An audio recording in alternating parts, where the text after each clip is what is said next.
皆さん、こんにちは。主君、浅野匠の神が江戸城、松の廊下で人情事件を起こし、即日切腹となったあの日。家臣たちが立ち入りを拒まれる中、ただ一人、最後の場に立ち会うことを許された男がいました。男の名は、片岡源五右衛門高房。彼は主君と同い年であり、幼少期から兄弟のように、そして友のように絆を深めてきた人物でした。彼だけが主君との最後の面会を許可されました。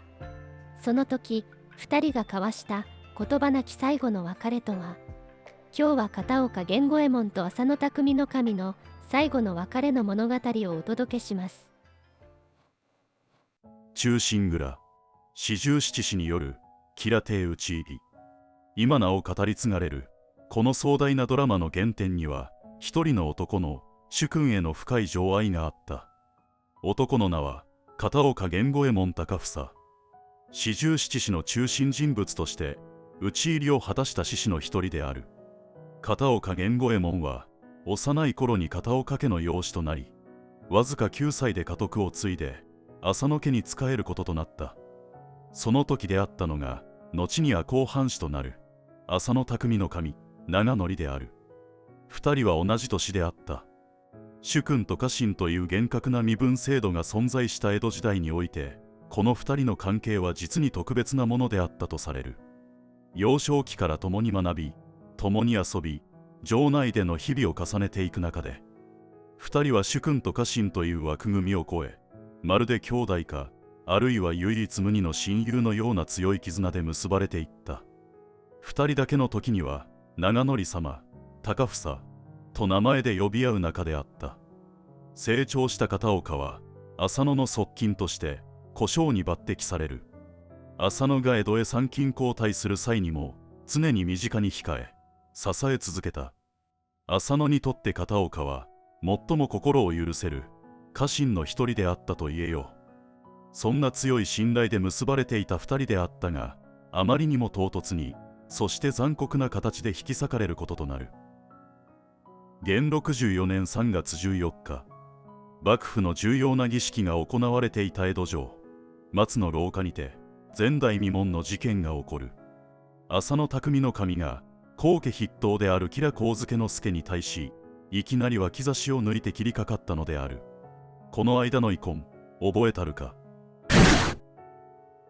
浅野の人情に江戸城内は騒然となった。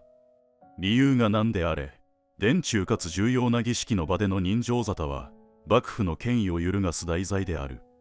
五代将軍徳川綱吉は激怒した。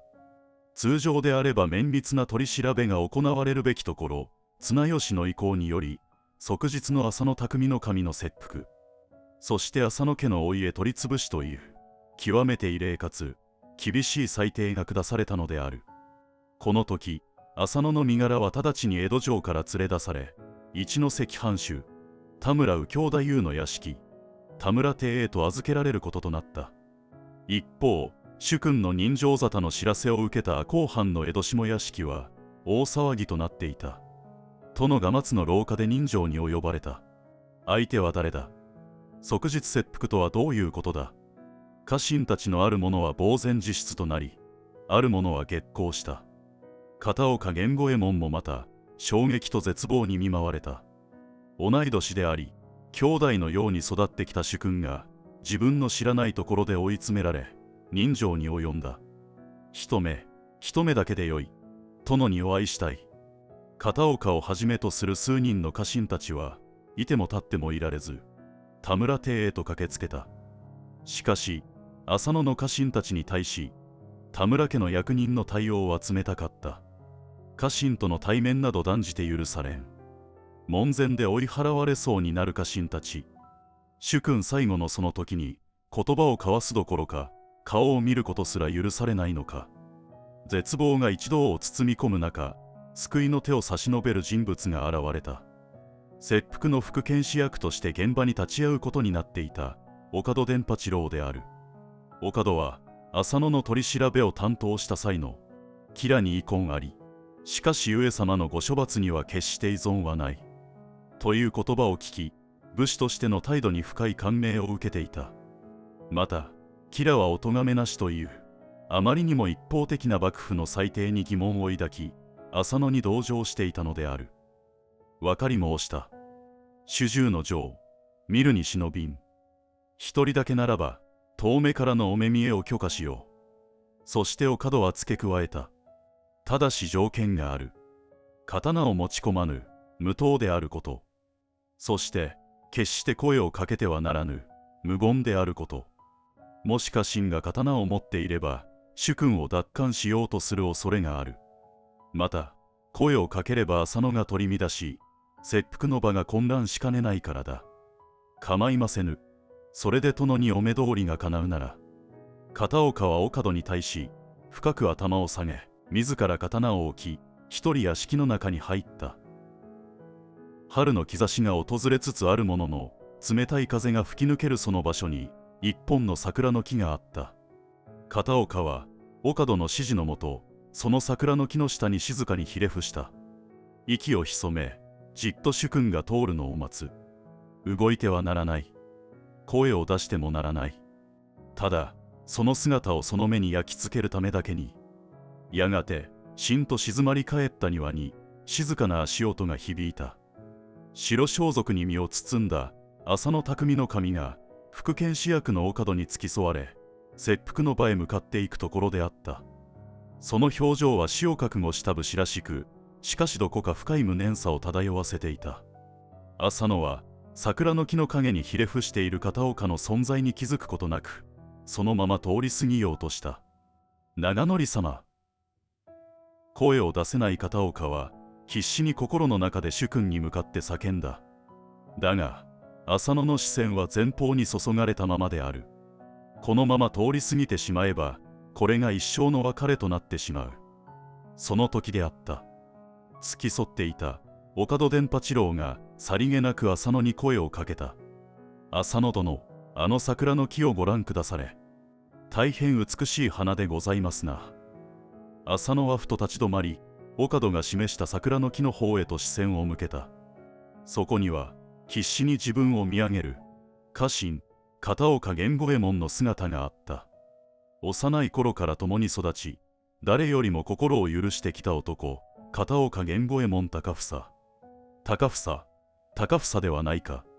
声には出さなかったものの、浅野の唇が確かにそう動いた。主君と家臣、固い絆で結ばれた二人の男の視線が交差する。無言の静寂の中、浅野は片岡をじっと見つめた。その瞳には切腹を目前にした恐怖などみじんもない。そこにあったのは側近に対する深い感謝、そして無念さであった。浅野はほんのわずかうなずき、自らの無念を込めるように静かに口元を動かした。吉良を打ち漏らしたことだけが無念だ。言葉はなくとも片岡には主君の心の叫びが痛いほど伝わってきた。この高房、必ずや長則様の無念を晴らしてみせます。片岡は声を出さぬまま、溢れ出る涙を隠すことなく泣き伏した。浅野はその片岡の姿を見ると小さくうなずき、再び切腹の場へと歩みを進めていった。これが二人の最後の別れであった。片岡は主君の最後の背中をその目に焼き付けたのである。そしてこの日から1年9ヶ月後の元65年12月14日、片岡源五右衛門は吉良邸に討ち入り、見事に主君の仇、吉良上野介を討ち果たした。田村邸の桜の下で最後に交わした言葉なき誓いを片岡は見事に果たしてみせたのである。いかがでしたでしょうか。主君浅野匠の神と同い年であり、兄弟のように育った片岡源五右衛門。武藤無言という田村邸の別れは忠臣蔵屈指の名場面です。ただの仇討ち劇ではなく、こうした一人一人の人間ドラマや情愛を知ることで、忠臣蔵という物語はより一層深みを増していきます。この動画が面白かった、感動したと思われた方は、ぜひ高評価とチャンネル登録をお願いします。それではまた次回の動画でお会いしましょう。